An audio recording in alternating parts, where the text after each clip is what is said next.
La baie d'Agadir est une des plus belles du monde. Quelques pêcheurs berbères y tiraient sur le sable leurs barques primitives. Ils étaient protégés des vents du nord par le promontoire rocheux surmonté d'une casbah qui termine la baie. On arrache à la montagne voisine les rocs qui délimiteront les bassins du port.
Le sable nécessaire au remplissage des terre-pleins.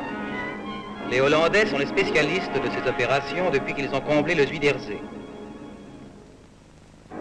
La grande ouvrière du port, c'est la suceuse, une machine équipée avec des pompes assez puissantes pour aspirer en quelques minutes le contenu d'une péniche et le refouler à l'intérieur de tuyaux pour qu'il aille se déverser en n'importe quel point du chantier.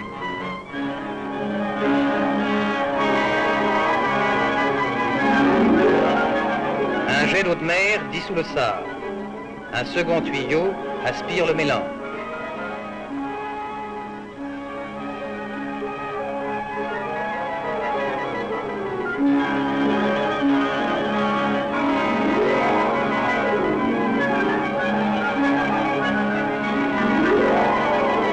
On a déplacé de cette façon 2 millions de mètres cubes de sable sans donner un seul coup de pelle.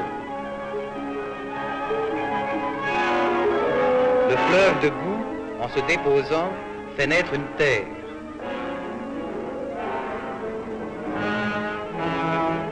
Une terre entièrement gagnée sur la mer. Les arpenteurs en font le relevé.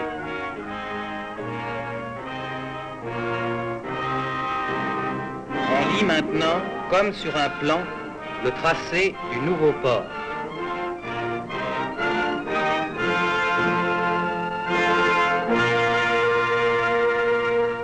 Quelques maisons de pêcheurs coincées entre la Casbah et le port en construction, Funti.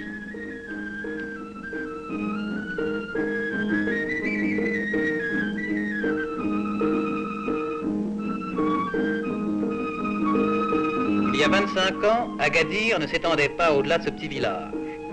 Aujourd'hui, partant de Funti, une ville nouvelle allonge des kilomètres de chaussées, de canalisation, d'égouts, de distribution d'eau et de force, et peu d'immeubles.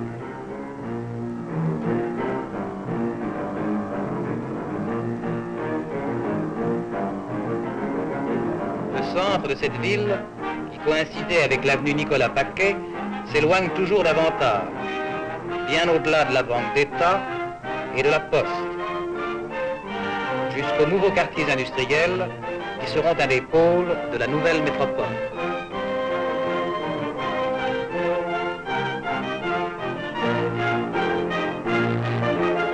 Peuplée seulement de 25 000 habitants marocains et de 6 000 Européens, la ville s'est donné les proportions d'une capitale. Elle est encore un chantier.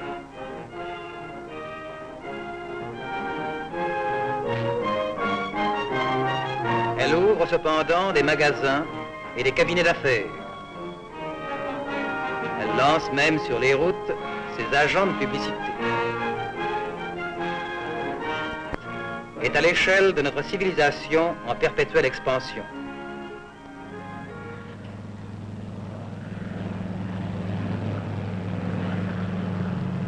Vue dans son ensemble, Agadir apparaît non comme une ville achevée, mais comme son infrastructure, avec ses voies de communication, ces nœuds routiers, ces zones spécialisées aux fonctions bien définies, pensées, voulues, réfléchies par les urbanistes, comme ces quartiers en construction, où s'installeront les femmes d'Irgibat, les fameux hommes bleus.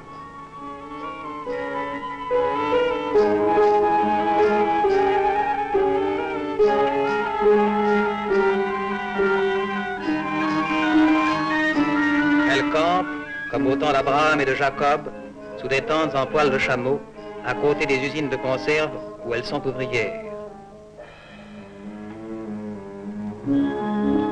La flotte sardinière, une cinquantaine de bateaux à moteur, occupe 1 millier de pêcheurs, équipages d'Espagnols, Portugais, Français, Arabes, Berbères ou Maures.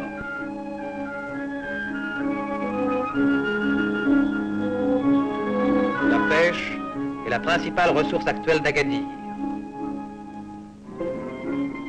Une autre richesse, les cultures maraîchères et les primeurs du Souss, dont Agadir pourra être le port d'exportation.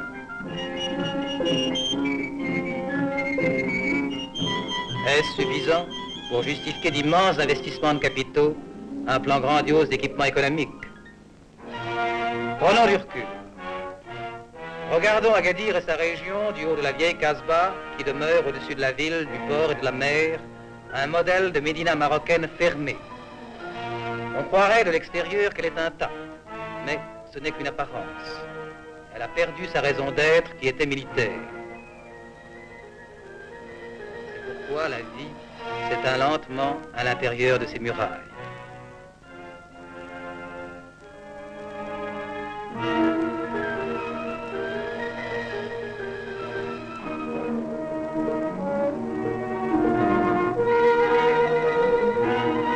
La vie renaît au niveau de la mer et des échanges. On construit là un port, c'est-à-dire une porte. On ouvre sur l'Atlantique une région riche de minerais et de promesses de toutes sortes, le Sahara. La ville qui surgit permettra la mise en valeur d'immenses territoires. Elle fera vivre des centaines de milliers d'hommes. Inch'Allah.